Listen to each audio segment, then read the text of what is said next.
ठीक आहे, माझी स्क्रीन प्रेझेंट होते? Yes sir.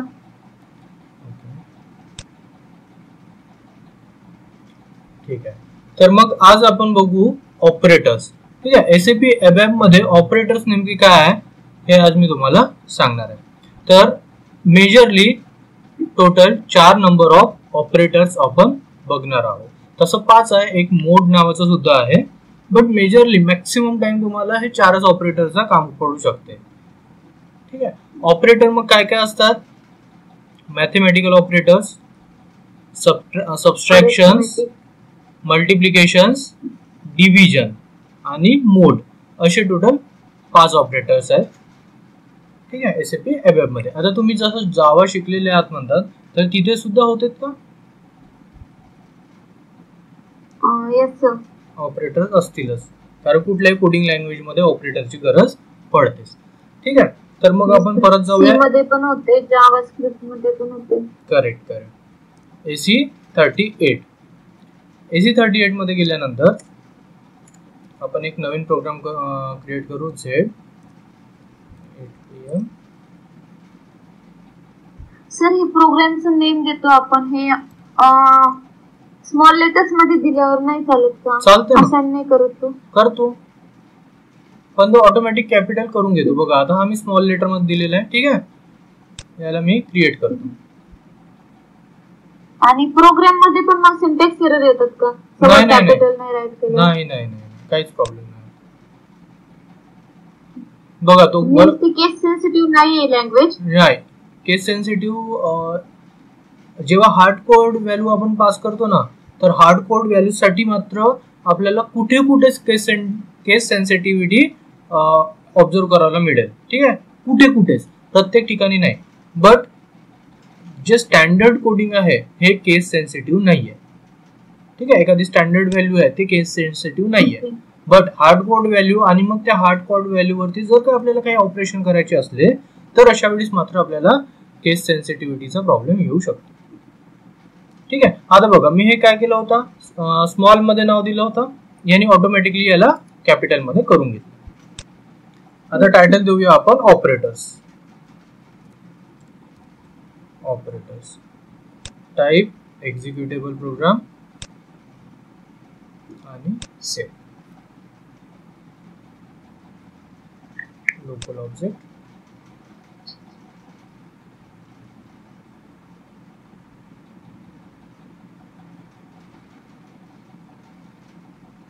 ठीक आहे, आपला प्रोग्राम क्रिएट झालेला आहे. आता जसं मी तुम्हाला सांगितलं ऑपरेटर्स किती आहेत? 4 ऑपरेटर्स 4. ठीक आहे, आणि काय काय नाव सांगितलं होतं मी तुम्हाला? ऍडिशन, सबट्रॅक्शन, मल्टिप्लिकेशन, डिव्हिजन आणि मोड. ठीक आहे, addition, subtractions, division, multiplication and mode. Total 5 झाले. ठीक आहे, तर आपण काय करूया, इथं 5 टोटल 5 नंबर्स ऑफ आपण काय बघणार आहोत, ऑपरेटर्स बघणार आहोत. मग सगळ्यात आधी आपण बघूया ऍडिशन. बट ऑपरेटर सुरू करायच्या आधी आपल्याला काही व्हेरिएबल्स डिक्लेअर करावं लागेल, काही व्हॅल्यूज घ्यावं लागेल ना आपल्याला ऍड करायसाठी. ठीक आहे, मग आता मी काय करतो, डेटाने एक व्हेरिएबल डिक्लेअर करून घेतो जिथं आपण आउटपुट स्टोअर करूया. Data variable v_z type integer i.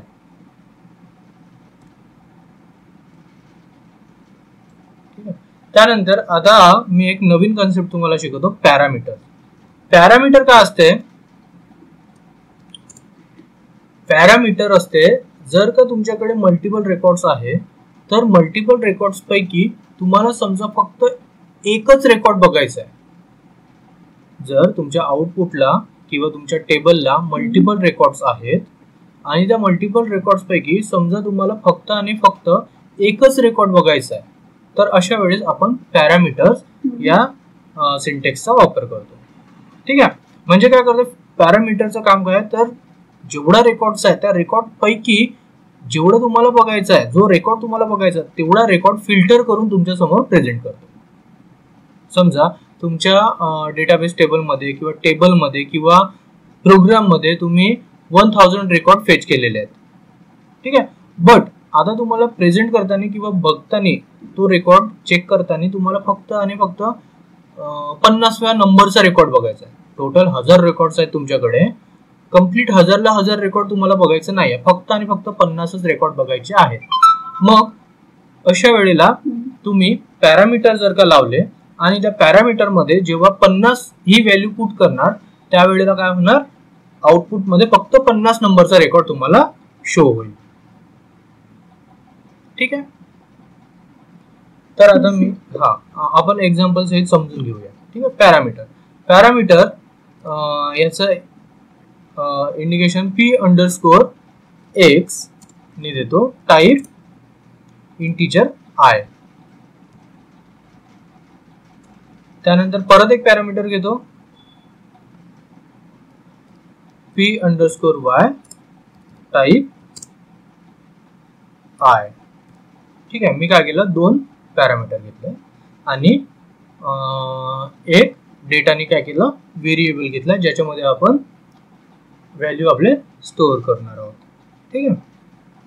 नाव पहिली स्टेप काय आहे, तर पहिला ऑपरेटर काय घेणार आहोत आपण, ऍडिशनचा, ठीक आहे. Addition of 2 number, addition of 2 number.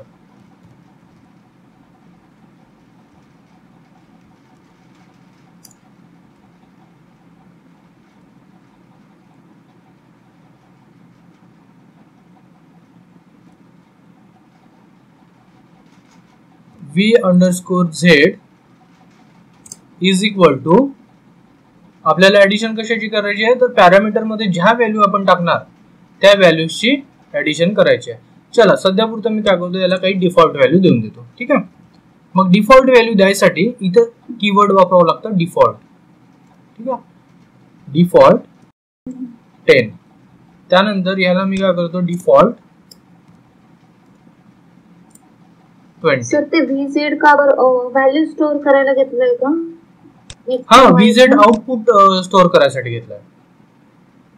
ते आपण पॅरामीटर्स मध्ये का नाही डिक्लेअर करू शकत? नाही, हा पॅरामीटर नाही आहे ना, हा काय आहे, तर हा आपल्याला आउटपुट दिसणार आहे, याच्यामध्ये आपण व्हॅल्यू स्टोअर करणार आहोत, ठीक आहे. आणि पॅरामीटर मध्ये काय असणार आहे, ह्याच्या व्हॅल्यूचा ऍडिशन होणार आहे.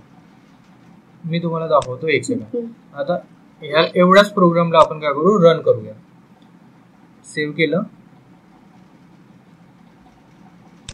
चेक केलं आणि ऍक्टिव्हेट केलं, ठीक आहे. ऍक्टिव्हेट केल्यानंतर आता मी काय करतो, बघा पॅरामीटर दिसलं तुम्हाला, p_x, p_y. इथं जेव्हा मी 10 नंबर हा डिफॉल्ट व्हॅल्यू दिलेली आहे तर 10 दाखवत आहे, आणि py ला डिफॉल्ट व्हॅल्यू 20 दिली आहे तर हा काय दाखवत आहे, 20 दाखवत आहे, ठीक आहे. मग आता जेव्हा आपण ऑपरेशन इथे लिहूया, यांचा जो काही कोड आहे ऍडिशनचा, तो जेव्हा आपण लिहूया तेव्हा आपल्याला आउटपुट VZ दिसणार आहे. बघा आता जसं p_x प्लस p_y, हा काय आहे, ऍडिशन ऑफ 2 नंबर्स, ठीक आहे. आता राईट आपल्याला प्रिंट करायचं आहे आउटपुट, ठीक आहे. हा, याला फुल स्टॉप नाही दिला, राईट. मग आता राईट काय करणार, VZ करणार. का बरं, कारण आपली व्हॅल्यू कुठे स्टोअर होणार आहे, VZ मध्ये होणार आहे, ठीक आहे. आता आपण करू, याचा आउटपुट चेक करूया. त्याला मी केला सेव्ह, चेक, ऍक्टिव्हेट आणि एक्झिक्यूट. आता बघा हा काय झालाय, p_x दिसत आहे, p_y दिसत आहे. त्यानंतर आता इथे एक एक्झिक्यूटची बटन पण दिसत आहे, ठीक आहे. आता मी काय करतो, एक्झिक्यूट करतो. बघा जसं मी एक्झिक्यूट केलं इथे 30 दिसत आहे का, मग ही जे VZ ची व्हॅल्यू आहे ती दाखवत आहे, आणि VZ मध्ये आपण कुठली व्हॅल्यू स्टोअर केलं आहे, या दोघांचं ऍडिशन. समजलं? आता आपण एक्झिक्यूटची बटन म्हणजे मॅन्युअली आपण केलीच नाही तरी पण कसं काय आलं? कारण की आपण पॅरामीटर घेतलेलं आहे. पॅरामीटरनी काय होतं, एक ऍडिशनल स्क्रीन जनरेट होतो, फिल्टर स्क्रीन ज्याला आपण म्हणतो, जे मी सांगितलं ना फिल्टर करून घेऊन येते है ना. याला मी काय करतो, ऍक्टिव्हेट करतो. ऍक्टिव्हेट केल्यानंतर याला एक्झिक्यूट केला. तिथून एक्झिक्यूट केल्यानंतर जेव्हा पॅरामीटर आपण हा कीवर्ड वापरतो तेव्हा काय होतं, प्रोग्राम पहिल्या एक्झिक्यूटला इथे येऊन ट्रिगर होऊन थांबून जातो पॅरामीटरच्या ठिकाणी. ठीक आहे. जर का तुम्हाला इथं काही व्हॅल्यूज चेंज करायची असेल, आता मी बाय डिफॉल्ट व्हॅल्यू 10 आणि 20 दिलेली, आता मी काय करतो इथं 20 करतो. ठीक आहे, 20 करतो आणि याला एक्झिक्यूट करून पाहतो. आता बघा इथं काय दिसतंय, 40 दिसतंय. बरोबर आहे. समजा जर का हे एक्झिक्यूटची बटनच नसती आणि हे डायरेक्ट आउटपुट दिसलं असतं तर काय झालं असतं, तुम्ही ही व्हॅल्यू चेंजच नसती करू शकले. बरोबर आहे. हा, आता झालं तुमचं. आता हे मला समजलं पाहिजे नेमकं ही व्हॅल्यू आहे कशाची. तर ही व्हॅल्यू आहे ऍडिशन. ठीक आहे, addition of px and py.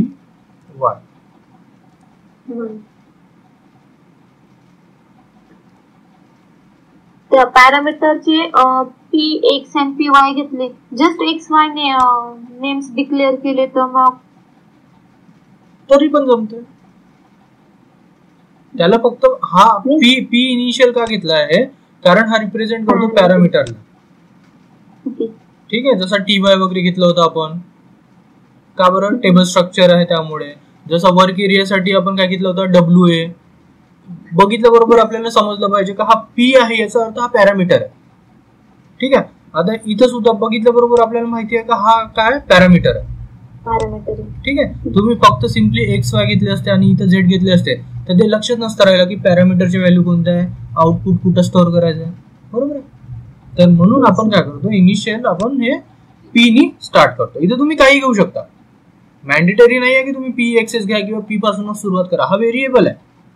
ठीक आहे, व्हेरिएबल तुम्ही पाहिजे ते घेऊ शकता, फक्त आणि फक्त तुम्हाला कोड समजावा, इझी जावा. समजा आता तुम्ही एखाद्या कंपनीमध्ये जॉब करता, तुम्ही काहीतरी कोड करून ठेवलेले आहेत, 1 वर्षानंतर तुम्ही ती कंपनी सोडली आणि दुसऱ्या कंपनीमध्ये स्विच केले, तुमच्या जागेवरती थर्ड पर्सन कोणीतरी जॉबवरती आला आणि तुमचा कोड जेव्हा तो बघत आहे तेव्हा त्याला पण समजलं पाहिजे ना की पी म्हणजे काय, पॅरामीटर. तो प्रॅक्टिस करताना तेच प्रॅक्टिस केलेलं असणार, कारण मॅक्सिमम लोक असेच प्रॅक्टिस करतात. जर का पॅरामीटर आहे तर त्याचे इनिशियल व्हॅल्यू पी पासून सुरुवात करायची. बरोबर. तिथे तुम्ही XY लिहून ठेवणार तर तो कन्फ्युज, अरे हे XY आहे काय. बरोबर. तर त्याच्यासाठी म्हणून आपण काय करतो, पॅरामीटरसाठी पी नी स्टार्ट करतो. तर हा झाला ऍडिशन ऑफ 2 नंबर. याला मी काय करतो, सेव्ह, चेक, ऍक्टिव्हेट आणि एक्झिक्यूट केल्यावर 10 20 याला मी परत एक्झिक्यूट करतो. बघा, addition of px and py is equal to 30. ठीक आहे. हा, आता हे इथं मला इथं खूप जास्ती लेंथ दिसत आहे. ठीक आहे, त्याला मला काय करायचे, बघा मी तुम्हाला दाखवतो आउटपुटला लेंथ. हे बघा, हे जे आहे इक्वल टू नंतर हे भरपूर सारी लेंथ इथं त्यांनी ऑक्युपाय केलेली आहे. ठीक आहे. तर मला ही नको आहे, त्यासाठी मी एक सिंटॅक्सचा वापर करतो, लेफ्ट जस्टिफाईड. ठीक आहे, याच्यासाठी एक सिंटॅक्स आहे, लेफ्ट जस्टिफाईड, किंवा नो गॅप वापरला तरी पण होऊन जाते. ठीक आहे.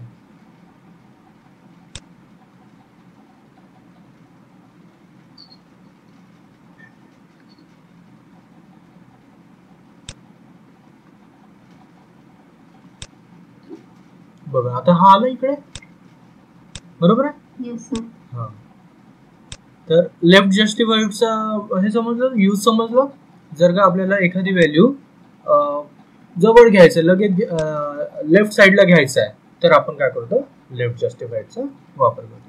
चला, आता नेक्स्ट ऑपरेटर काय आहे, subtraction. Subtraction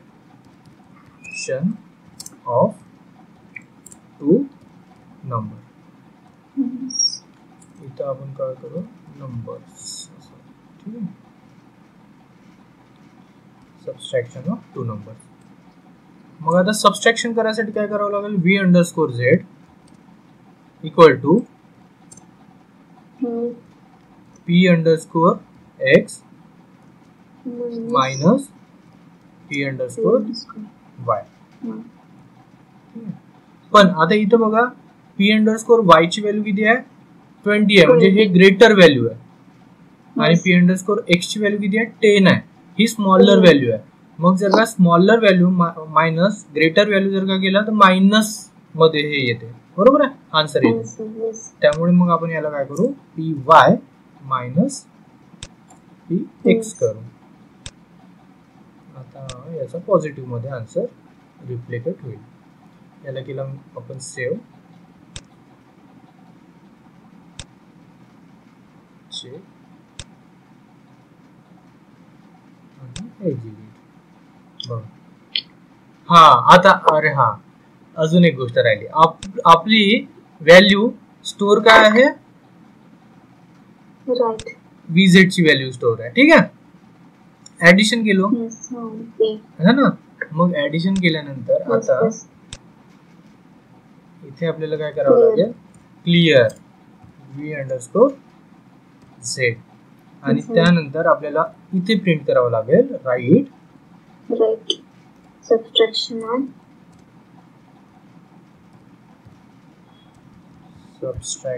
of two numbers किंवा P Y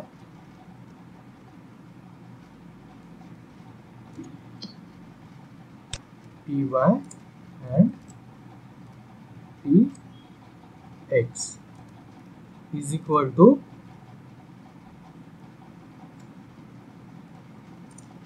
v underscore z. परत काय करतो मी, left justified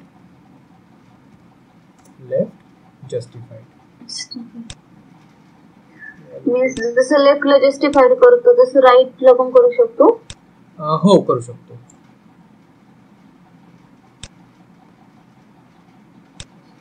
save, check, activate, execute. हा addition of px and py is equal to 30, subtraction of py and px is equal to 10. बघा subtraction ची value correct येत आहे, बरोबर आहे. पण आता दोन्ही का बरं हे दिसत आहे, कारण की दोन्ही आपण राईट सिंटेक्सचा वापर केलेला आहे, बरोबर आहे. हा बघा इथे काय केलेलं आहे, हा एक राईट आहे, बरोबर, हा एक राईट आहे आणि दुसरा राईट काय, हा राईट. त्यामुळे काय करतो तो दोन्ही पण आउटपुट आपल्याला शो करतोय. आता परत क्लिअर V अंडरस्कोर Z आणि त्यानंतर आता काय करावं लागेल, मल्टिप्लिकेशन ऑफ टू नंबर,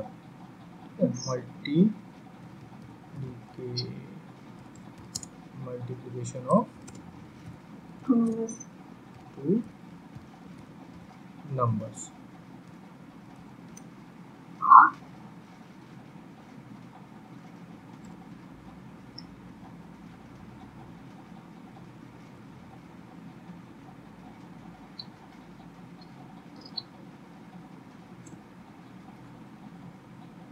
मग आता मल्टिप्लिकेशन ऑफ टू नंबर मध्ये काय करावं लागेल, परत V underscore Z equal to V underscore P underscore Y into किंवा X हा इंटू P अंडरस्कोर Y. हा ऑपरेशन कशासाठी आपण परफॉर्म करतोय, तर multiplication.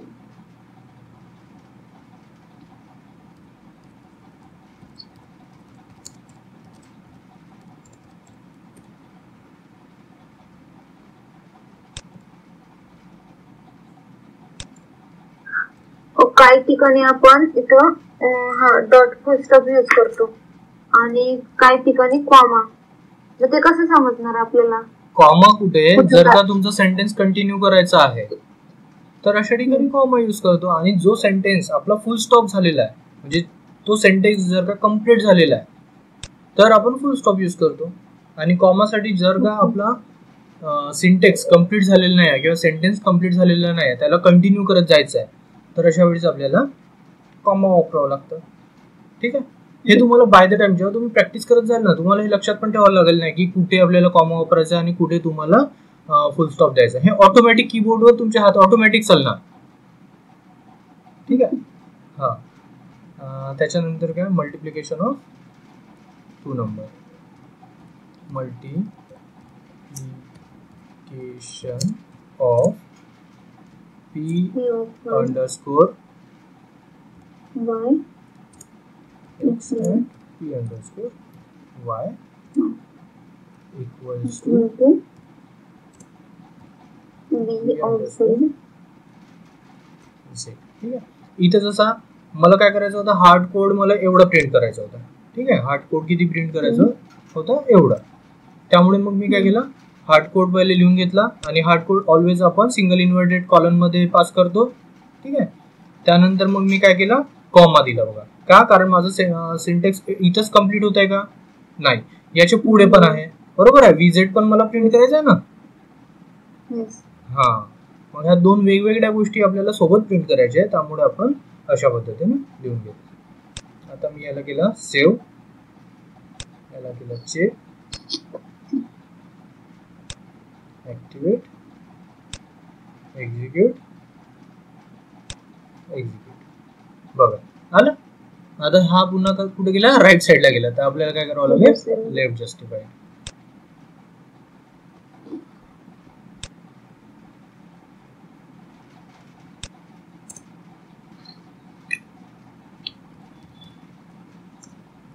Left justified.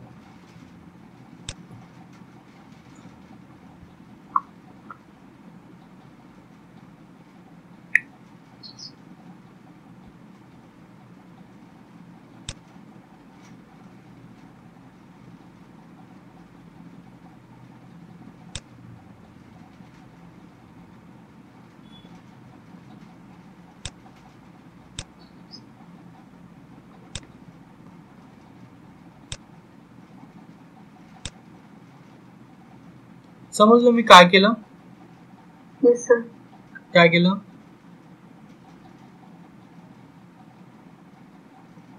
Multiplication of x and y. ते तर झालं, पण आता याच्या व्यतिरिक्त काहीतरी मी केलं, थोडंसं स्पेसिंग दिले तिथं. हे कशासाठी, एका लाईनीमध्ये समजा मला घेऊन यायचं आहे तिन्ही गोष्टी है ना, तर त्याच्यासाठी मी काय केलं, फक्त त्या याच्यानंतर स्पेसिंग दिलेली. बघा हे जे आहे ना, ही स्पेसिंग इथे दिलेली आहे. एक काम करतो मी, काय करतो, इक्वल टू पासूनच याला स्पेसिंग देतो, जेणेकरून ते एका लाईन मध्ये अलाइन होईल.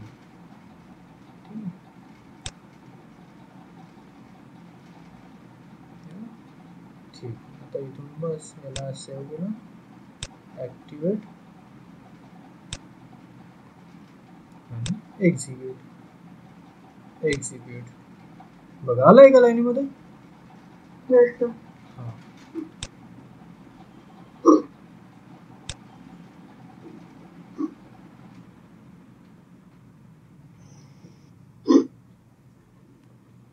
आता बघूया division of 2 numbers.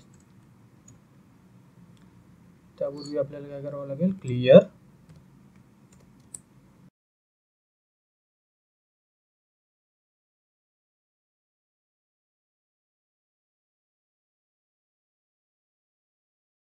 VZ is equal to P underscore X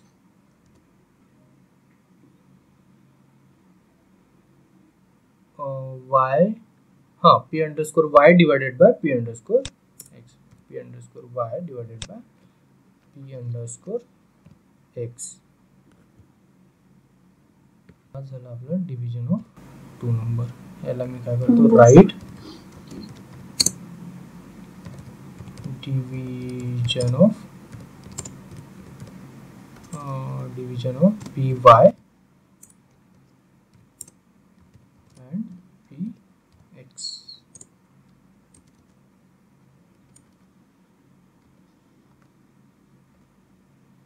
equal to single inverted column complete V underscore Z and then left justified, left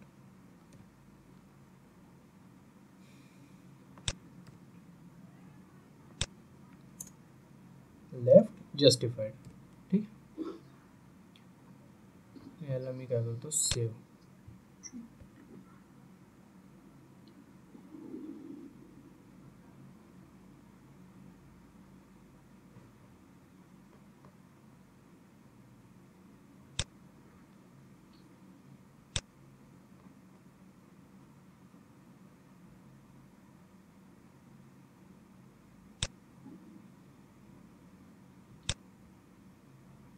ठीक आहे, आलं. P Y divided by P x केल्यानंतर to answer बरोबर आहे. ठीक आहे, याला अजून थोडीशी स्पेसिंग द्यावं लागेल. सेव्ह.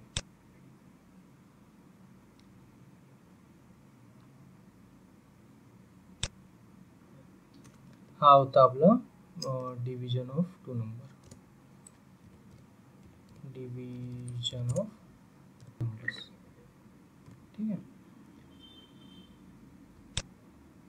नेक्स्ट आहे mode of two number. Clear underscore set. आता मोड ऑफ टू नंबर साठी काय करावं लागेल, मोड ऑफ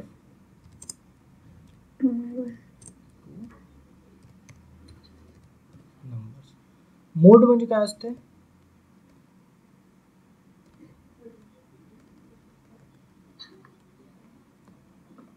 बघा आता मी दाखवतो ना. v underscore z is equal to p underscore y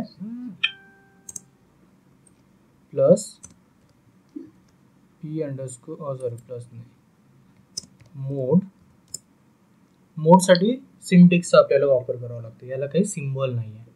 ठीक आहे, मोड साठी आपल्याला काय करावं लागतं, सिंटेक्सचा वापर करावा लागतो.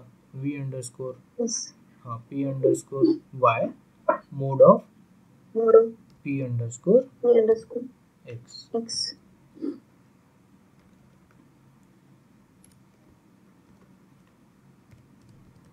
मोड of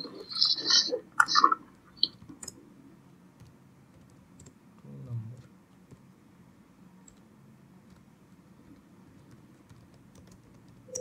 right,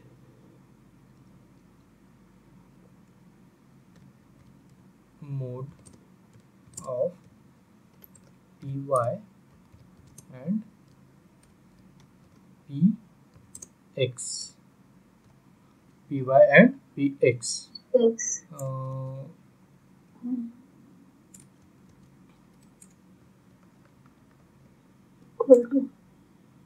is equal to v underscore z. ठीक है, left justified. Again left justified. ठीक आहे, आता आपण याचा बघूया आउटपुट काय येतो. Save, check, no syntax error found and execute.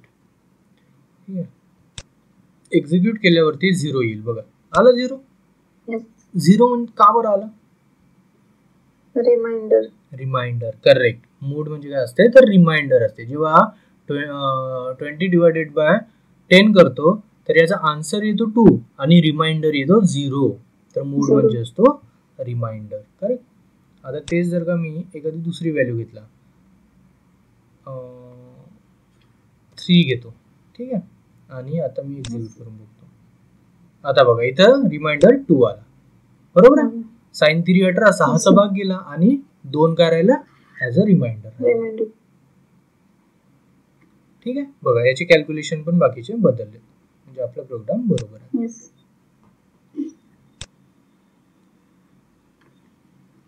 ठीक आहे, हा सगळं झाला आपण राईट सिंटेक्सचा वापर करून बघितला.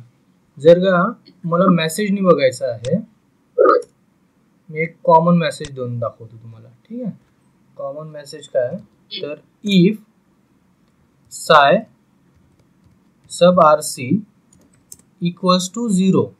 If sy sub rc equals to 0. आता हे काय मी सांगतो तुम्हाला. साय सब rc इज इक्वल टू 0 काय ते मी सांगतो. तर मला काय पाहिजे, मेसेज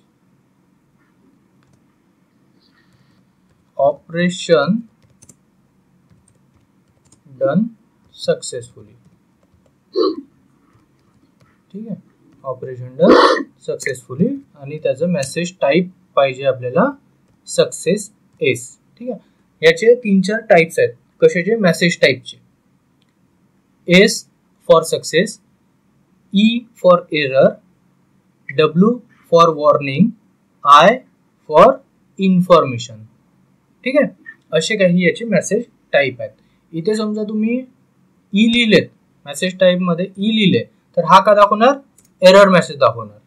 ठीक आहे, मेसेज टाईप मध्ये एस लिहिले तर काय दाखवणार, हा सक्सेस मेसेज दाखवणार. No syntax error found. आता मी काय करतो, ऍक्टिव्हेट.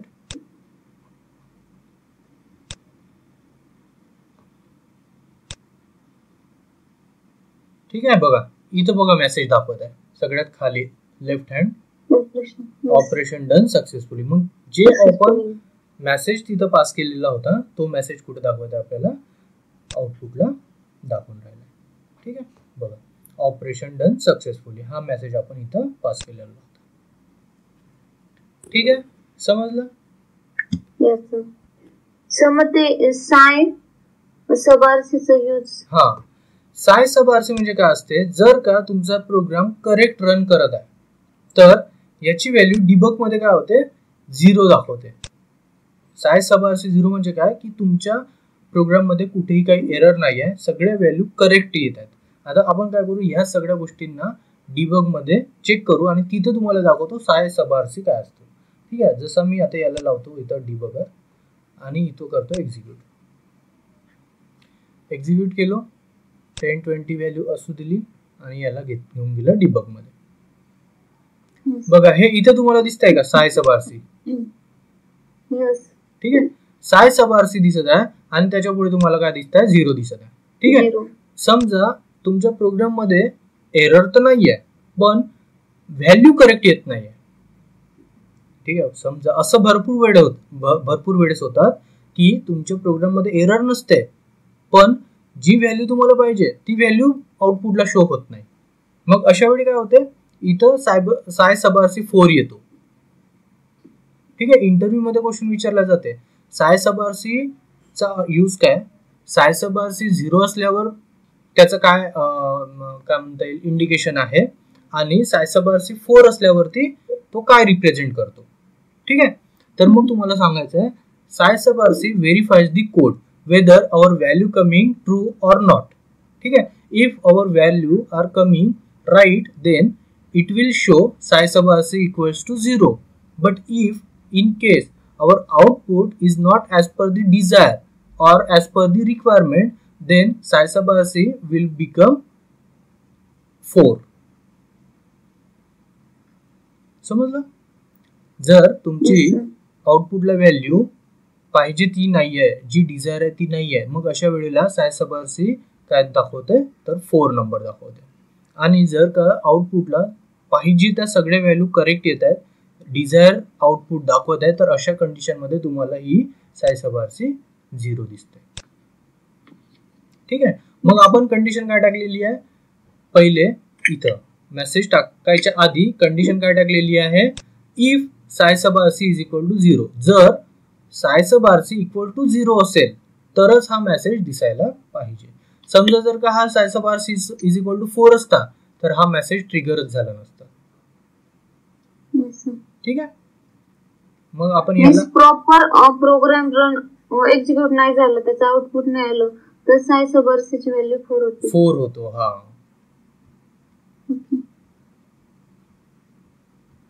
ठीक आहे, आता इथे मी काय करतो F5 करतो. डिबग मध्ये आपण बघूया. हा व्हॅल्यू कुठे स्टोअर केलेली आहे, VZ ला स्टोअर केलेली आहे. F5 केलं, PX आणि PY ची व्हॅल्यू सुद्धा बघून घेऊया. बघा PX ची व्हॅल्यू त्यांनी 10 बरोबर घेतली, PY ची व्हॅल्यू सुद्धा 20 बरोबर घेतली. मी डेस्कटॉप 3 वर जातो सो दॅट आपल्याला क्लिअरली विजिबल राहील. बघा ठीक आहे, VZ ची व्हॅल्यू 30 त्यांनी ऍडिशन करून दाखवलं, त्यानंतर px ची व्हॅल्यू जी डिफॉल्ट व्हॅल्यू दिलेली आहे ती घेतला आणि py ची व्हॅल्यू जी डिफॉल्ट व्हॅल्यू घेतलेली आहे ते दाखवलं. त्यानंतर आता डेटा तो काय करतो, प्रिंट करतोय. त्याने प्रिंट केला. आता काय करतो बघा, आता vz ची व्हॅल्यू काय केलं, 0. आपण क्लिअर करून टाकलं. ठीक आहे का, डेटा प्रिंट झालाय. आता मला काय गरज नाही आहे या व्हॅल्यूची, आणि समोरचे ऑपरेशन पण ह्याच ठिकाणी आपल्याला स्टोअर करायचं आहे, याच व्हेरिएबल मध्ये स्टोअर करायचं आहे ना. त्यामुळे आपण याची व्हॅल्यू काय करून घेतला, 0 करून घेतला.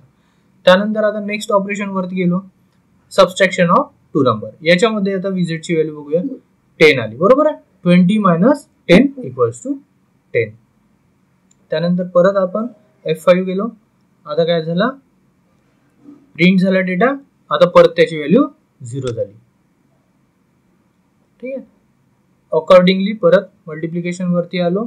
मल्टिप्लिकेशन केलं त्यांनी 20 × 10 200. त्याच्यानंतर आता डेटा प्रिंट करतोय. प्रिंट केला, त्याची व्हॅल्यू 0 केलो. परत डिव्हिजन, व्हॅल्यू 2 आली. प्रिंट केलं, क्लिअर केलं. बघा, आणि प्रत्येक ठिकाणी 0 0 येत आहे. 0 0 येत आहे, याचा अर्थ काय होत आहे की आपला प्रोग्राम करेक्टली रन करत आहे.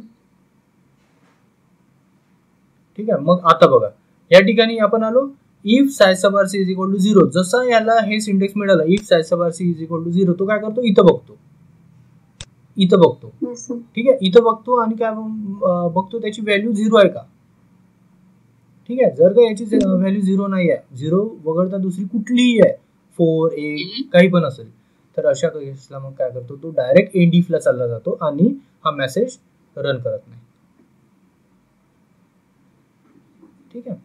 मग आता काय केलं, नंतर तो मेसेज मध्ये आला, मेसेज प्रिंट केला आणि डायरेक्ट स्टँडर्ड मध्ये आला. स्टँडर्डशी आपला काही घेणदेण नाहीये. आपण सरळ आता इथून काय करायचा, एफेक्ट करायचा. एफेक्ट केलो, डायरेक्ट आउटपुटला आलो. ठीक आहे. याच्यामध्ये सगळ्या गोष्टी आपल्याला आउटपुट मध्ये दिसून राहिल्या आहेत. Operation done successful.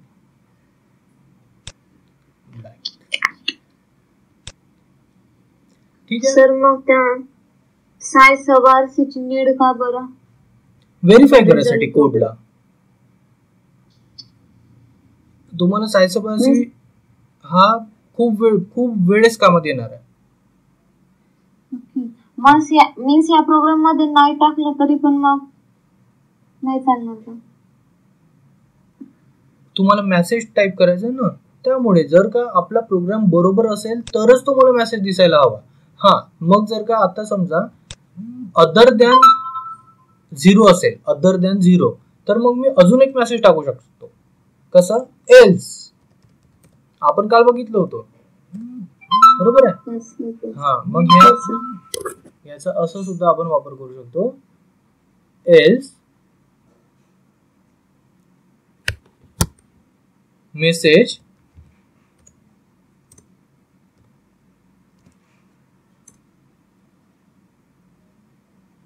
Operation error. ठीक आहे, ऑपरेशन एरर. राईट जसा हार्डकोर व्हॅल्यू रीड करतो, तसं मेसेज मग आपण जे मेसेज मध्ये करू, राईट करू, ते आपल्याला प्रिंट करून दाखवतो. ठीक आहे. मीन्स मेसेज फक्त प्रिंट करण्यासाठी यूज होतो. मेसेज प्रिंट करायसाठी होत नाही, आपल्याला मेसेज द्यायसाठी येतो. खाली तुम्ही बघितलं, तो प्रिंट झालेला दिसतोय का तुम्हाला, नाही. आउटपुटला प्रिंट नाही होत, तो काय करतो, मेसेज देतो आपल्याला. ठीक आहे.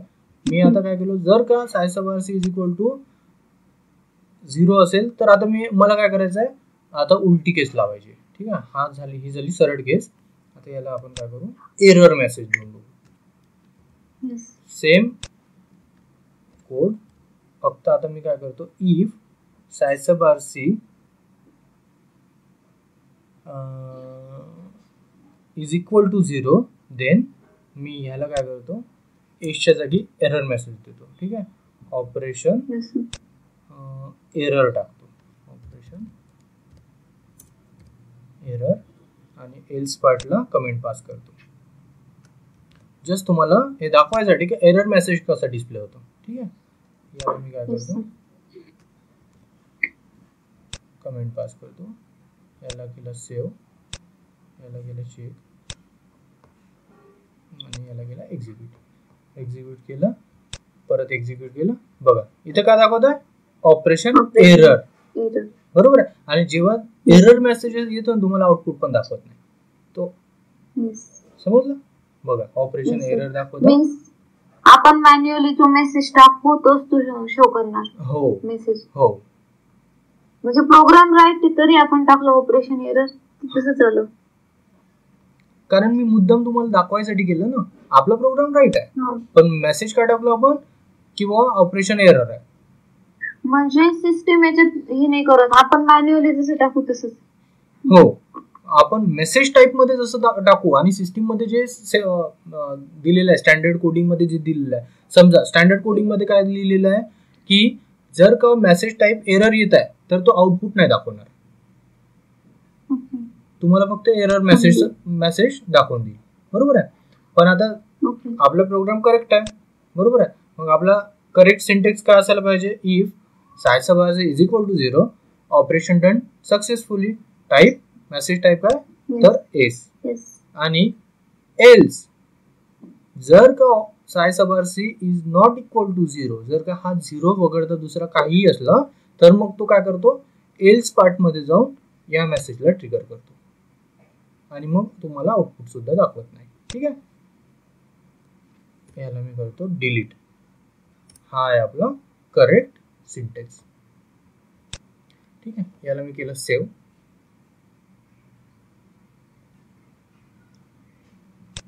Check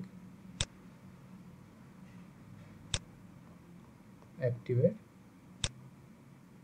execute. बघा येतं प्रॉपर आपला प्रोग्राम रन व्यवस्थित होत आहे. साय सब ची व्हॅल्यू 0 येत आहे. त्यामुळे आता काय केलं त्यांनी ऑपरेशन डन सक्सेसफुली हा मेसेज आपल्या समोर घेऊन आला. की जेव्हा मी तुम्हाला पुश बटन हे शिकवणार त्यावेळेस तुम्हाला एक टास्क देईन. टास्क मध्ये काय असणार आहे तर इथं मला 4 वेगवेगळ्या पुश बटन लागणार आहेत. इथं असणार आहे ऍडिशन, दुसरी असणार आहे सबट्रॅक्शन, मल्टिप्लिकेशन, डिव्हिजन. ठीक आहे.